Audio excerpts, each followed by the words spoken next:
몇 주 전에 제가 성도님들께 말씀드렸습니다. 우리가 다른 사람을 기쁘게 하는 일을 한다면 우리에게 기쁨이 반드시 돌아온다라고 말씀드렸습니다. 자, 실천하고 계시죠? 실천하고 계시죠? 해보니까 잘 되시죠? 기쁨을 주니까 기쁨이 돌아오나요?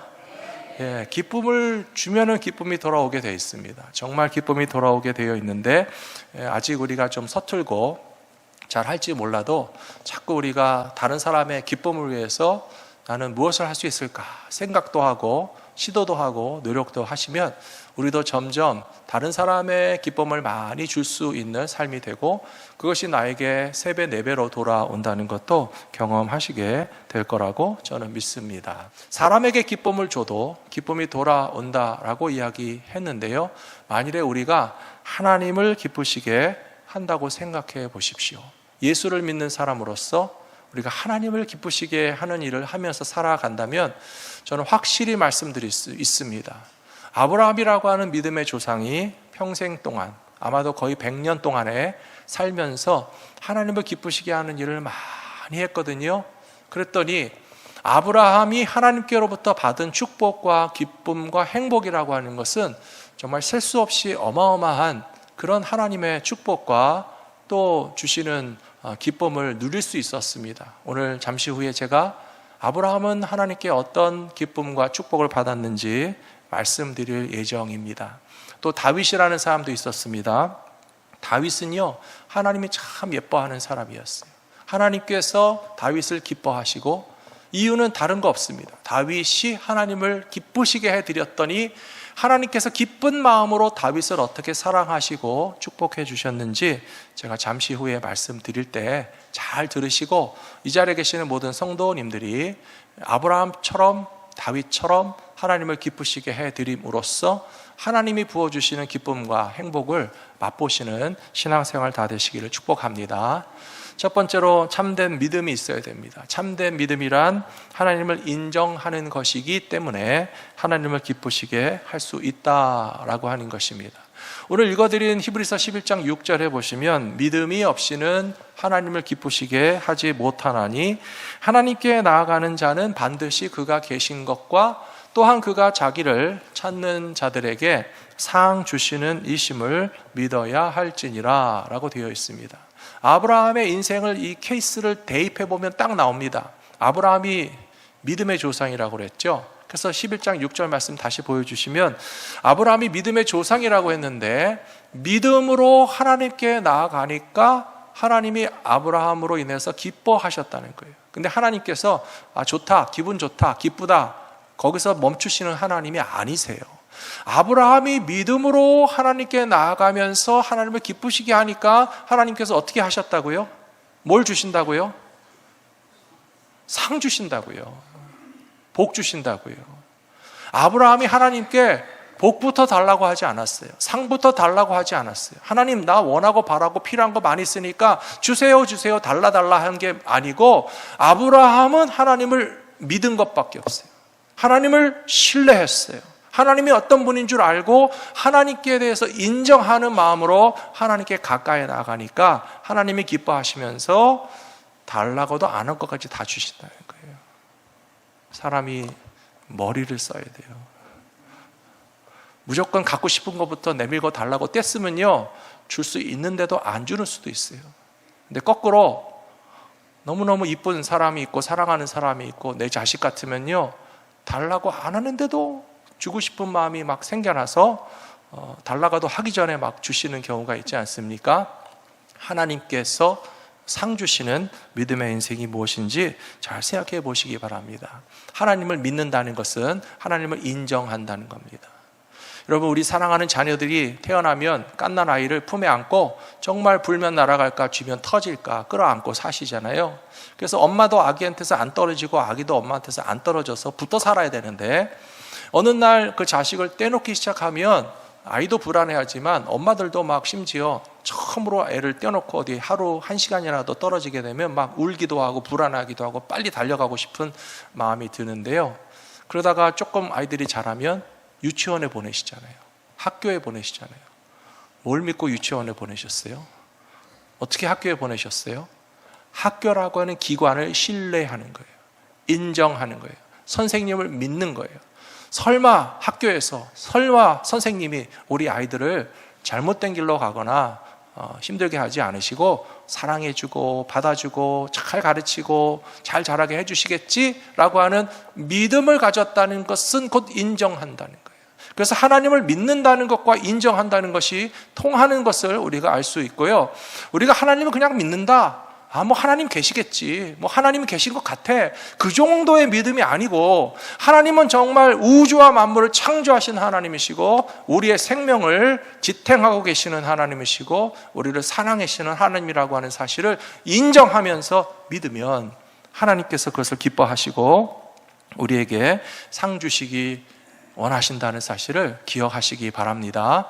성경 말씀에 보시면 믿음의 조상인 아브라함은 하나님을 믿으니 이것을 의로 여기시고 라고 되어 있습니다. 하나님께서 의로 여기신다라고 하는 것은요, 인정하신다는 뜻이에요. 우리가 하나님을 인정하니까 하나님 우리를 또 인정하시는 거예요. 아브라함이 하나님을 믿으니 됐다. 아브라함이 하나님을 믿는 것으로서 너는 합격이다, 너는 내 것이다, 나는 너에게 정말 복을 주기 원한다 라고 하는 마음이 이루어지게 되는 것은 다른 것도 아니고 하나님을 믿고 인정하면서 하나님께 가까이 나아간다면 아브라함에게 주셨던 축복이 저와 여러분의 삶에도 허락될 것이라고 저는 믿습니다. 아브라함이 갈대아 우르를 떠나서 가나안 땅을 향해 갈 때 원하고 바라는 것이 있었고 부족한 것이 있고 필요한 것이 있었어요. 근데 하나님께서요, 놀랍게 허락해 주셨어요. 75세가 될 때까지도 자식이 없었습니다.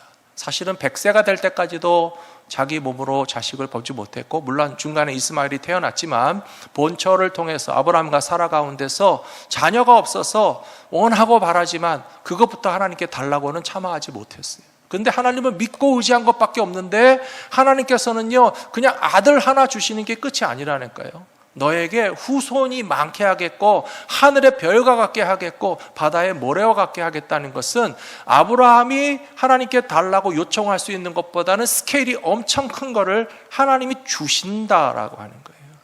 가나안 땅에 갔을 때 아브라함이 얼마나 배포가 크고 스케일이 큰 사람인지 모르겠지만 정착하고 싶었을 거예요. 재산을 불리고 싶었을 거예요. 이 땅에서 안주하고 싶었을 거예요. 하지만 가나안 땅에 대해서 하나님은 아브라함에게 얼마나 크게 주시는 하나님이신가 하면요, 네가 높은 곳에 올라가서 동쪽 끝에를 보고 서쪽 끝에를 보고 북쪽 끝에를 보고 남쪽 끝에를 보고 네 눈이 보이는 모든 땅을 너에게 주겠다라고 하시는 하나님이에요. 이게 아브라함이 하나님께 요청해서 얻은 것이라고 생각하십니까? 아니에요.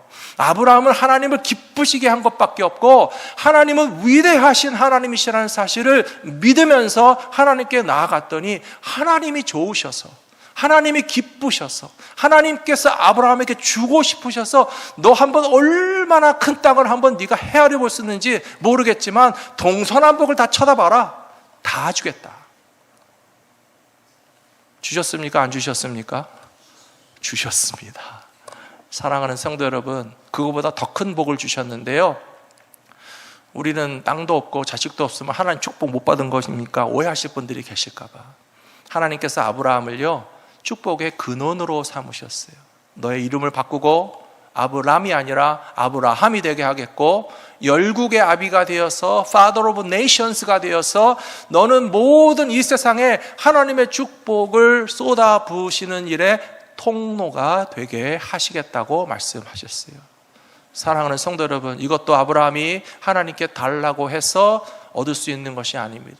감히 어떤 사람이 이 세상에서 하나님께서 온 지구상에 축복을 채우시고 모든 나라와 민족과 열방들을 하나님의 복으로 채우실 텐데 나를 하나님의 축복의 통로로 사용해 주시옵소서, 감히 이런 걸 요청할 수 있는 사람이 어디 있습니까? 그런데 하나님께서는 아브라함이 믿고 인정하고 하나님을 높이니까 하나님이 기뻐하시면 아브라함을 통해서 열국을 채우는 하나님의 축복의 통로로서 너를 사용하겠다라고 약속하신 일들이 저와 여러분에게도 동일하게 일어날 수 있다는 사실을 믿으시기 바랍니다. 잠언 3장 6절에 보시면 인정에 대한 말씀이 나옵니다. 너는 범사의 그를 인정하라, 그리하면 내 길을 지도하시리라 라고 되어 있습니다. 우리가 때로는 가다가 보면 내가 가는 길에 자신이 없을 때가 있어요. 5년, 10년 동안 공부를 해왔는데 내 전공이 맞는지, 우리 자녀들이 대학 가서 전공을 2번, 3번 바꾸고 젊었을 때 직업을 저거 바꾸는 이유는 내가 가는 길이 맞는지 본인도 자신이 없어서 또 다른 길을 찾게 되는 거예요. 젊은 사람들뿐만 아니라 인생을 살아오시는 많은 성도 여러분, 때로는 내가 가는 길이 맞는지 잘 모르겠어서 내가 60년, 70년, 80년을 살아왔는데 이 길이 맞는가라고 하는 생각이 확 들면 참 인생이 허무하게 느껴지지 않으십니까? 때로는 우리가 하루하루를 살아가면서 출근할 때가 있고 나가서 일할 때가 있을 때는 당당하게 집을 나서면서 다녀올게 라고 하지만, 어떤 날은요, 집을 나서서 밖에 나갔는데 어디로 가야 될지 모를 때가 있어요. 우리 인생이 다 그렇습니다. 그럴 때 어떻게 하시면 되는지 아십니까? 잠언 말씀을 보십시오. 너는 범사의 그를 인정하라. 하나님을 인정하십시오. 여러분 전공이 무엇이든지, 여러분 직장이 무엇이든지, 여러분의 인생길이 어디로 가는지 나도 모르겠다라고 하는 답답한 마음이 들 때에 하나님을 인정하고 하나님을 믿으면서 내 생애를 하나님께 위탁하면 하나님께서는 너의 길을 지도하신다라고 하셨기 때문에 여러분의 공부가, 여러분의 사업과 여러분의 인생이 결코 헛된 길에서 방황하다가 허무하게 끝낼 인생이 아니고 하나님께서 축복의 통로로 채워주시는 기쁨과 보람이 넘치는 인생이 되실 거라고 믿습니다. 세 번째로 인정에 관한 말씀이 하박국에 나오는데요, 저는 이 말씀을 읽으면서 모든 그리스도인들이 오늘날 이렇게 기도해야 된다고 생각합니다. 이는 물이 바다를 덮음같이 여호와의 영광을 인정하는 것이 세상에 가득하다라고 이야기하고 있습니다. 여러분 한번 생각해 보십시오. 하나님의 영광을 인정하는 것이 온 세상에 이루어지면 어떻게 될까요? 악한 자들이 하나님의 영광을 인정할 때 그들의 악함을 멈추게 될 줄로 믿습니다. 이 세상의 모든 혼란한 것, 투쟁과 전쟁과 싸움과 다툼들이 왜 아직도 멈추지 않고 있는지 아십니까? 하나님의 영광을 인정하지 않고 있기 때문에 그래요. 그런데 이 세상의 많은 사람들이 하나님의 영광을 인정하면서 하나님 앞에 무릎을 꿇게 되면 어떻게 되겠습니까? 전쟁이 그치고 평화가 다가오고요, 악을 행하는 자들이 그 악행을 멈추게 되고요, 하나님의 백성들이 그러므로 이 시대에 기도해야 될 것이 있다면 여호와의 영광을 인정하고 믿는 사람들이 땅 위에 바닷물이 가득한 것처럼 되는 날이 다가오게 될 때에 하나님의 나라가 이루어지는 기쁨을 맛보시게 될 줄로 믿습니다. 두 번째로 우리는 하나님께 가까이 나가면서 참된 예배를 드릴 때에 하나님께서 우리에게 복 주시는 그런 계획이 이루어진다라고 하는 것입니다. 우리가 방금 읽었던 히브리서 11장 6절에서 믿음이 없이는 하나님을 기쁘시게 할 수 없다라고 했고요, 반드시 하나님께 나아가는 자는 그가 계신 것을 인정해야 된다라고 배웠습니다. 그렇다면 하나님을 믿고 하나님께 가까이 나아간다는 것은 구체적으로 무엇을 의미하는가? 그것은 바로 예배입니다. 예배를 잘 드리시면 된다라고 하는 거예요. 예배를 잘 드리는 것이, 예배에 성공하는 것이 하나님을 기쁘시게 하는 가장 좋은 방법이라는 것입니다. 그래서 오늘 읽었던 본문 말씀에 두 사람의 이야기가 나오는데요, 아벨이 나오고 에녹이 나옵니다. 먼저 아벨이라는 사람은 아담이 낳았던 두 아들 중에서 둘째 아들이었어요. 카인을 먼저 낳고 두 번째는 아벨을 낳는데요, 이 아벨이라는 사람 11장 4절에 나오죠. 믿음으로 아벨은 가인보다 더 나은 제사를 하나님께 드림으로 의로운 자라 하시는 증거를 얻었으니 하나님이 그 예물에 대하여 증언하심이라. 그가 죽었으나 그 믿음으로써 지금도 말하느니라 라고 되어 있습니다. 아벨이 드렸던 예배를 통해서 의로운 자라 하는 증거를 받았다라고 되어 있죠. 하나님께서 아브라함이 믿으니 이것을 의로 여기시고의 의라고 하는 말이 통하는 거예요. 하나님께서 아브라함의 믿음에 너는 됐다, 합격 라고 하신 것처럼 아벨의 제사에서도 그 제물과 예배를 받으신 하나님께서 의로 여기시니 라고 하는 것은 너는 됐다, 합격, 하나님께서 이렇게 인정해 주셨다는 거예요. 사랑하는 성도 여러분, 저는 우리 갈보리 믿음교회 성도님들이 예배를 잘 드리시는 거 볼 때 얼마나 기쁜지 모르겠어요. 지난주일에도 예배하는 자리 꽉 찼었습니다. 우리 청년부도 같이 오고 EM 형제 자매님들도 함께 하시고, 오늘도 또 EM의 형제 자매님들이 오늘 EM 예배 따로 없기 때문에 같이 하셨는데 너무 감사한데요, 하나님께서 여러분들의 예배를 인정하시고 합격이라고 말씀해 주실 줄로 믿습니다. 사랑하는 성도 여러분, 아벨이라는 사람이 인생을 어떻게 살았는지 우리 다 알 수 없지만 어떤 것보다 중요한 것은 예배 잘 드리는 데 있다는 거예요. 아벨의 인생을 소개해드리면 형과는 다른 직업을 가지고 있었습니다. 형인 카인은 농사를 졌던 것 같아요. 그래서 하나님께 거둔 곡식을 가지고 제물 삼아서 예배드렸죠. 하나님은 우리가 어떤 제물을 바치느냐를 중요하게 보시는 하나님은 아니세요. 아벨이라는 사람은 양치는 목축업이었기 때문에 양을 잡아서 하나님께 바쳤습니다. 근데 양과 곡식의 제물의 차이가 아니고 하나님은 중심을 보시고 예배자의 예배가 진실한지를 불꽃 같은 눈으로 보실 수 있는 하나님이시기 때문에 아벨의 제사에 대해서 너는 합격이라고 칭찬해 주신 것이 그의 인생에 있어서 제일 중요한 것이었다라고 하는 것을 오늘 가르쳐 주시는 거예요. 사랑하는 성도 여러분, 직업이 중요합니까? 가정이 중요합니까? 사람마다 다를 수 있어요. 어떤 사람은 얼마나 직업이 중요한데요. 목사님, 제가 이 직업을 얻기 위해서 얼마나 고생하고 열심히 일하고 사랑하는데 제가 가정도 막 희생하고 포기하고 또 못하면서 직업에만 몰두했습니다. 그 마음은 알겠지만요, 가정과 직업을 놓고서 무엇이 더 펀더멘탈한가 우리는 생각해야 돼요. 직업도 중요하지만 가정은 더 중요합니다. 그렇기 때문에 가정이나 사업이나 직장, 자기 직업과 직장 때문에 가족을 희생시키는 것은 나중에 반드시 내가 참 어리석었구나 후회하게 되는 것이 가정이 더 중요한 펀더멘탈한 것이기 때문에 그렇습니다. 예배도 마찬가지입니다. 우리의 인생에 있어서 가장 근본적인 펀더멘탈한 것은 예배에 있습니다. 그래서 우리가 무슨 직업을 가졌는지, 얼마나 성공했는지, 얼마나 유명한 것, 얼마나 우리가 살고 싶은 대로 멋지게 내 삶을 살았는지, 얼마나 많은 친구가 있는지, 세상 사람들이 나에게 얼마나 박수쳐 주고 인기가 있는지, 그거는 다 소용이 없다는 거 아시잖아요. 하나님 앞에서 우리에게 가장 펀더멘탈한 것은 예배에 있기 때문에 아벨이라고 하는 인생에 대해서 다른 얘기 한 것 없어요. 솔직히 말해서 양 좀 치다가 형한테 맞아 죽은 것밖에 없잖아요.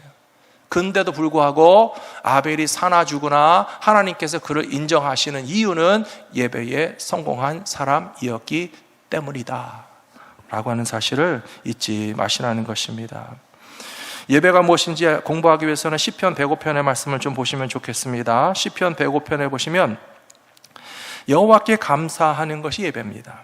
그리고 그분의 이름을 부르기도 하고 그분이 행하신 일을 만민에게 알게 하는 일들이 예배라는 것입니다.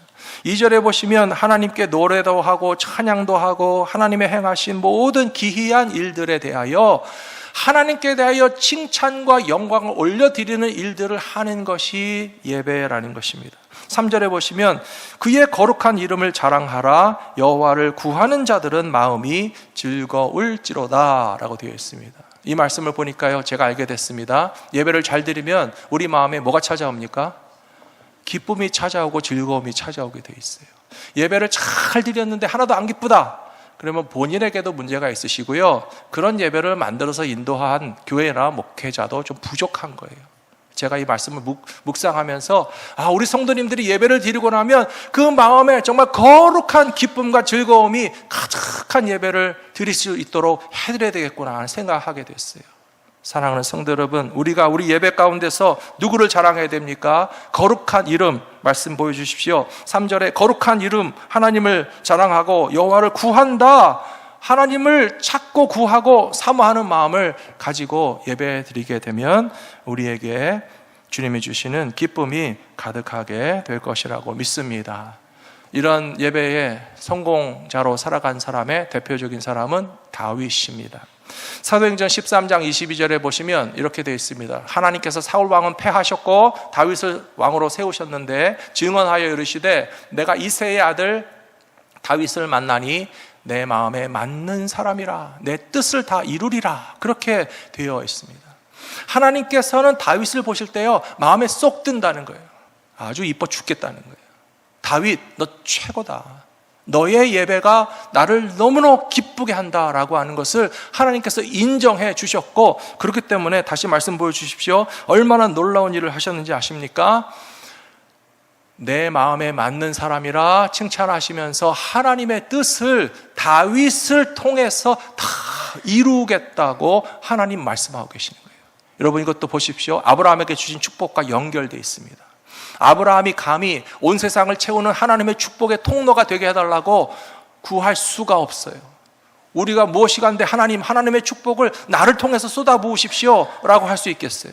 근데 아브라함은 하나님이 기쁘시게 한 것밖에 없는데 하나님께서 아브라함 너를 축복의 통로로 사용해서 온 세상에 하나님의 축복으로 채울 거야 라고 하셨고요. 다윗에게 하신 말씀은 하나님이 이 땅에서 이루실 일을 누구를 통해서 하시겠다고요? 다윗을 통해서 하시겠다고요. 이게 이루어졌습니다, 여러분. 예수님이 다윗의 자손에 태어나셨어요. 하나님의 아들이 이 땅에 태어나신 일을 가리켜서 다윗의 자손 예수여라고 말하고 있잖아요. 하나님의 행하시는 이런 것은 인류 구원이고요, 하나님께서 온 세상을 통치하시는 왕의 왕으로 그 아들 예수 그리스도를 세우시는 하나님의 모든 일들이 어떤 한 사람을 통해서 이루어진다는 것은 상상할 수 없는 일인데, 하나님이 다윗을 기뻐하심으로 내 뜻을 너를 통하여 이루리라 하셨고 그대로 됐다라고 하는 것입니다. 그러므로 사랑하는 성도 여러분, 저와 여러분이 다윗과 같이 하나님을 기쁘시게 하는 예배의 성공자가 다 되셔야 할 줄로 믿습니다. 어느 날 사무엘 선지자가 이새의 집에 찾아와서 이 집의 아들 가운데 하나님이 왕으로 세울 사람이 있습니다. 그러니까 아버지가요, 생각나는 건 첫째 아들인가? 둘째 아들인가? 키 큰 아들, 잘난 아들, 똑똑한 아들, 힘센 아들.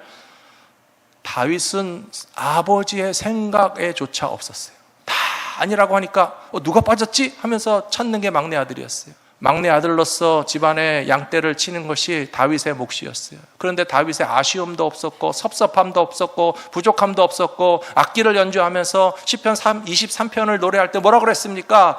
여호와는 나의 목자시니 나에게는 부족함이 없다. 다윗에게 부족함이 있었습니까? 없었어요.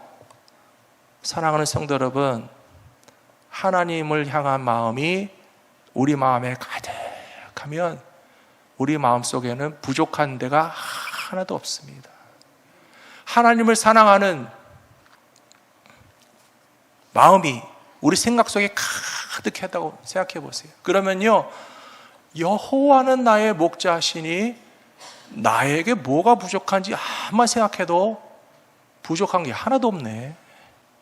아버지가 이름을 기억 안 해주면 어떻습니까? 형들이 일을 시키면 어떻습니까? 집안 식구들이 뭐 들어왔는지 나갔는지 잠을 잤는지 밥을 먹었는지 안 먹었는지 신경을 안 쓰면 어떻습니까?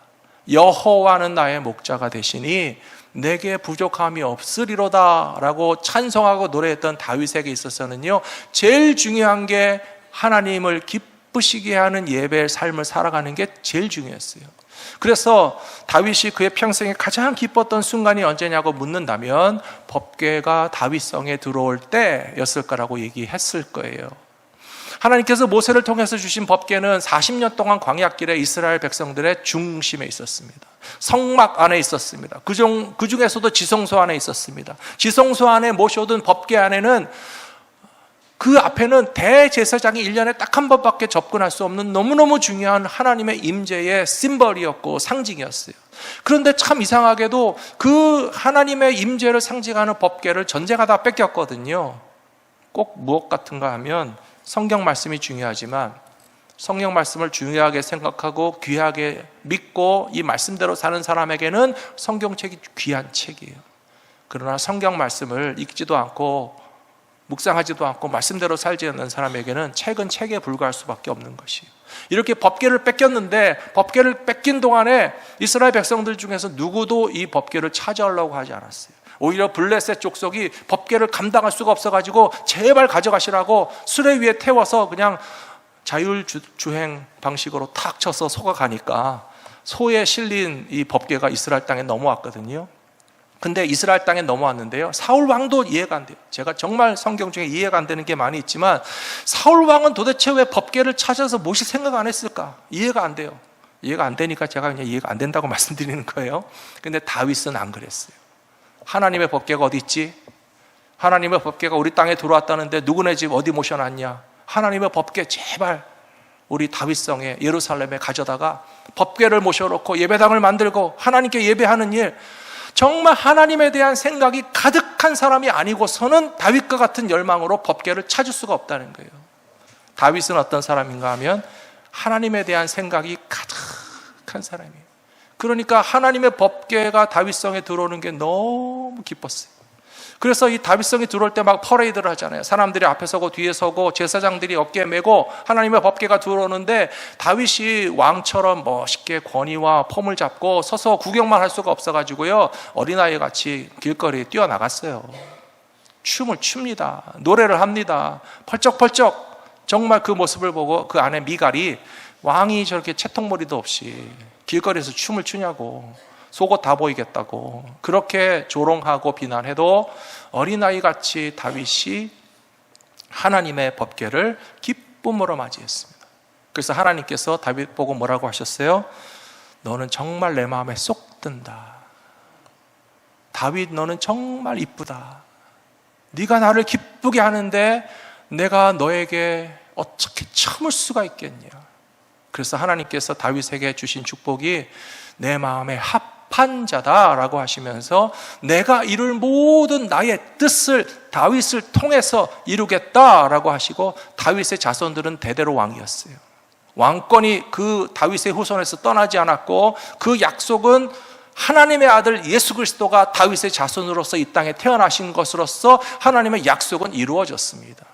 사랑하는 성도 여러분, 우리는 다윗과 같은 왕은 될 수 없지만 하나님을 기쁘시게 하는 예배가 인정받게 될 때에 우리가 상상할 수 없고 하나님께 바랄 수 없는 것들을 우리에게 베풀어 주시는 것을 경험하며 살아가시는 저와 여러분 모두가 되시기를 축복합니다. 하나님을 잘 믿고 기쁘시게 사는 삶을 살면 하나님께서 우리도 인정하시고 기쁨이 충만한 인생이 된다는 것입니다. 우리 에녹에 관한 말씀만 드리고 마치겠습니다. 히브리서 11장 5절에 보시면 믿음으로 에녹은 죽음을 보지 않고 옮겨졌으니 하나님이 그를 옮기심으로 다시 보이지 아니하였느니라. 그는 옮겨지기 전에 하나님을 기쁘시게 하는 자라 하는 증거를 받았느니라. 저는 오늘 에녹의 말씀을 읽으면서 세상에 하나님께서 죽음을 아예 겪지도 않게 하신 사람이 있구나.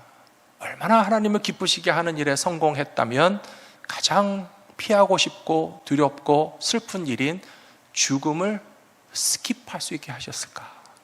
사랑하는 성도 여러분, 이것이 바로 우리가 꿈꾸고 소망하는 믿음의 삶이 되어서 다른 거 하나도 생각하지 마십시오. 오늘 예배를 너무 여러분들이 잘 드려주셔서 감사해요. 하나님의 말씀이 여러분들에게 집중되고 말씀을 흡수하시는 게 저기 느껴집니다. 사랑하는 성도 여러분, 하나님을 향한 예배가 완성될 때 아브라함에게 주신 축복, 다윗에게 주신 축복, 에녹과 또한 아벨에게 칭찬해 주신 하나님의 칭찬을 받으며 살아가시는 저 여러분 모두가 되시기를 축복합니다.